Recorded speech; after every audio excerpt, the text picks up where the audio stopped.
A huge amount of productions never see the light of day. The team is great at developing the game, creating the code and characters and levels, but they don't know how to actually finish the game. They don't want to publish a game that is not good enough, that the team is not proud of, but they have no clue on how to structure the production in such a way that is more efficient for them, in a way that results in a good or even a great game, but it's also something that you can actually publish and it becomes profitable for the team and the company. If that sounds like you or your team, then I hope this video brings some good ideas for you. Hey guys, it's Harry. I've been a game designer and producer for the past 10 years, and in this channel, I want to talk all about game production. And that is it, game production. First important thing for us to understand is that effectively producing a game is not just developing the assets, code, and characters for it. The biggest mistake I see teams making all the time, especially indie teams, is the belief that they can just continue creating the assets, modeling the characters, creating the levels, and at the end, somehow, they're going to have a cohesive whole as a game for them to publish. That is not going to happen. In order to effectively produce a game, you have to treat it as a product on the market. You have to plan it, prioritize it, and schedule it. And let me be honest with you, if you're not doing that, you're just hoping for the best and leaving too much on the table. And believe me, I have participated in several productions and made all of those mistakes myself. And some of them I will keep making, to be honest, because that's how games work sometimes. But that is not an excuse for us to try and avoid the best as we can all of those mistakes. Okay, so here are 5 reasons why you don't finish your game and what you should do about it. Reason number 1, you don't focus enough on your core gameplay loop early on. Many teams still don't know what to do during pre-production, and they just enter production just to continue creating the assets for the game without really thinking, without evaluating the core that they have in hands and how to polish it. The core loop of your game are the mechanics and events that will keep happening over and over throughout the playthrough. In Diablo 4, for example, the loop includes receiving a quest from an NPC, going down the dungeon, slaying monsters, leveling up, and collecting new equipment for your character. What you need to understand is that each step in this loop are the most important things for your game, and they have to feel powerful and meaningful to the player. Cutscenes are less important. Doing co-op with your friends is less important. Collecting gems to craft better equipment is less important. Everything is less important if the core loop is not solid enough and doesn't make the player feel powerful and smart. That is why you have to find and nurture your core loop early on. After all, the core loop of your game is the MVP, the minimum viable product, and your game should feel complete just with the core.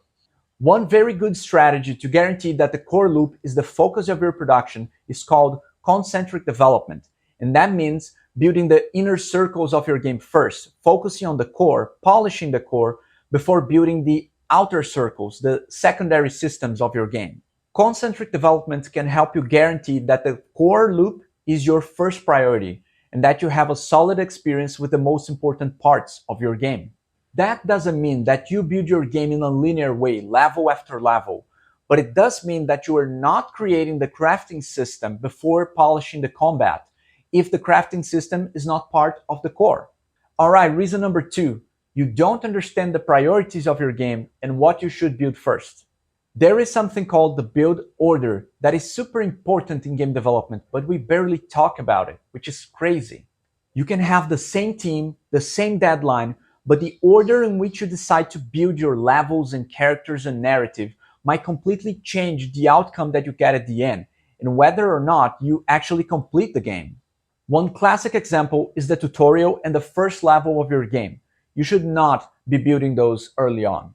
The tutorial and the first level are extremely important to guide your players on how the game works, and those should be very polished. But if you start building those things early on, you actually don't know how your game works yet, so you need to rework all those parts of your game over and over, wasting time and effort.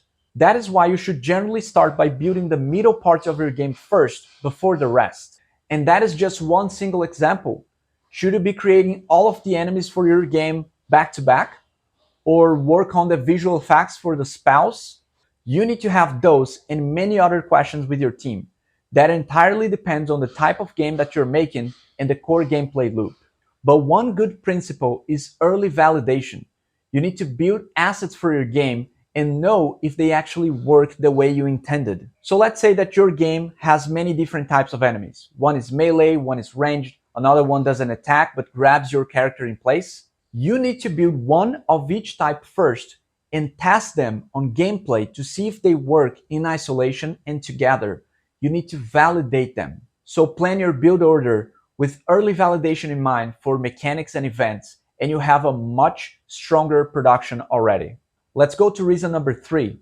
You don't know how to budget and schedule your game. Having a detailed guide on how to do those things is outside the scope of this video, but let me know in the comments if you want that and I can have a video just about budgeting. However, the important part is don't go blind on your production. Of course, there's no such thing as a perfect schedule and accurate production, but it is important for us to at least always have some numbers in mind, some notion in mind of how much your game will cost, how much is left, and what your team can accommodate.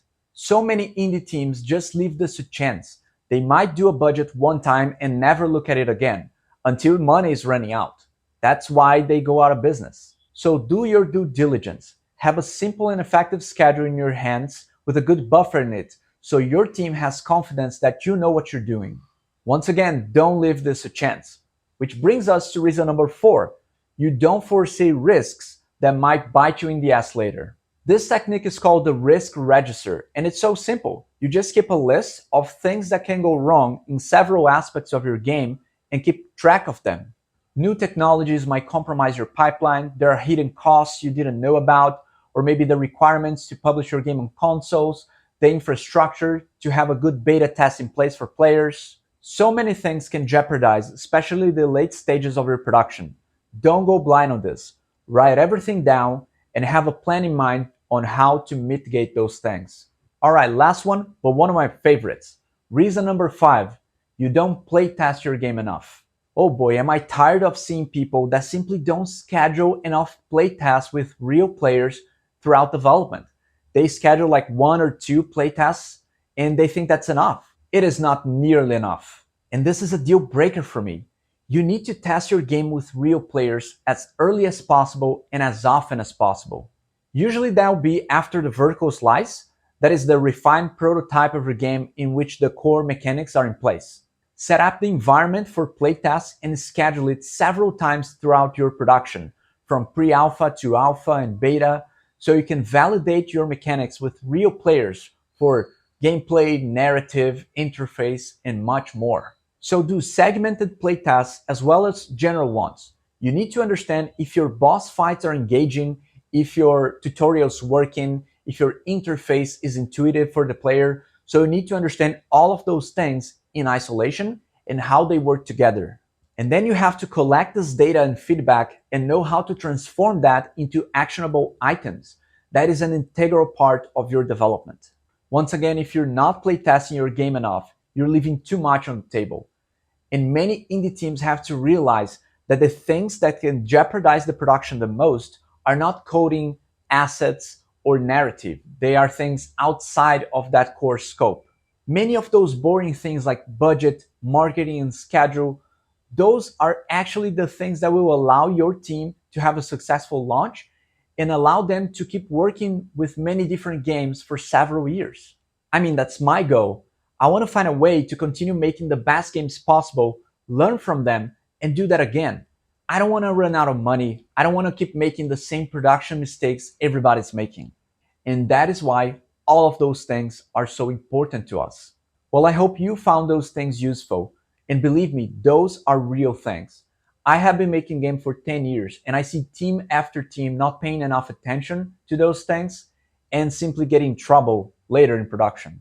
Games are complex. We need to find better ways to complete and release our projects. Otherwise, it's just a hobby, not a professional career. Well, that's it, guys. Thank you very much for watching. Don't forget to subscribe to the channel and let me know if you have other topics that you would like me to cover here on the channel. All right, take care.